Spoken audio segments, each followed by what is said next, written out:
Hi all 30 days fitness ಚಾಲೆಂಜಲ್ಲಿ day 6 ಇವತ್ತು morning ಎದ್ದ ತಕ್ಷಣ ಎಂಟಿ ಸ್ಟೊಮಕ್ಕಲ್ಲಿ ಚಿಯರ್ ಸೀಡ್ ವಾಟರನ್ನು ತೊಗೊಂಡೆ. ಅದಾದ ನಂತರ 6:30ಗೆ ಸೋಕ್ ಮಾಡಿರುವಂಥ ಡ್ರೈ ಫ್ರೂಟ್ಸನ್ನು ತೊಗೊಂಡೆ. ಹಾಗೆ ಮಾರ್ನಿಂಗ್ ಬ್ರೇಕ್ಫಾಸ್ಟ್ಗೆ ಓಟ್ ಚಿಲ್ಲ ಹಾಗೆ 2 ಎಗ್ ಆಮ್ಲೆಟನ್ನು ತೊಗೊಂಡೆ. ಸಲಾಡ್ಸ್ ಯಾವಾಗೂ ರೆಗ್ಯುಲರಾಗಿ ಕನ್ಸ್ಯೂಮ್ ಮಾಡ್ತೀನಿ. ಹಾಗೆ ಮಿಡ್ ಮಾರ್ನಿಂಗ್ 10 to 11 AM ಸಲಾಡನ್ನು ತೊಗೊಂಡೆ. ಕ್ಯಾರೆಟ್ ಮತ್ತು ಕುಕುಂಬರ್ನ ಕಟ್ ಮಾಡಿರೋಂಥ ಸ್ಲೈಸಸ್ ತೊಗೊಂಡೆ. ಹಾಗೆ ಲಂಚು 1ರಿಂದ 2 ಗಂಟೆ, ಯೂಶ್ವಲಿ 1:30ಗೆ ನಾನು ತಿನ್ನೋದು. ಲಂಚ್ಗೆ ಕಿನೋವಾ ಹಾಗೆ 1 ಎಗ್ ಆಮ್ಲೆಟ್ ಹಾಗೆ ಕ್ಯಾರೆಟನ್ನು ತೊಗೊಂಡೆ. ಮತ್ತು ಈವ್ನಿಂಗ್ ಫ್ರೂಟ್ ಸಲಾಡ್ ರೆಸಿಪಿ ಆದಷ್ಟು ಬೇಗನೆ ಶೇರ್ ಮಾಡ್ತೀನಿ. ಹಾಗೆ ಈವ್ನಿಂಗ್ 6:30 to 7:30 ವರ್ಕೌಟ್ ಹೆವಿ ಇರುತ್ತೆ.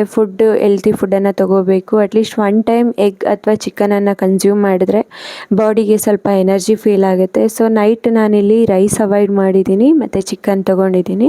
ಸೊ ನೈಟಿಗೆ ಸಲಾಡ್ ಹಾಗೆ ಚಿಕನ್ ಕರಿಯನ್ನು ತೊಗೊಂಡಿದ್ದೀನಿ. ಹಾಗೆ night before bed boiled jeera water filtered.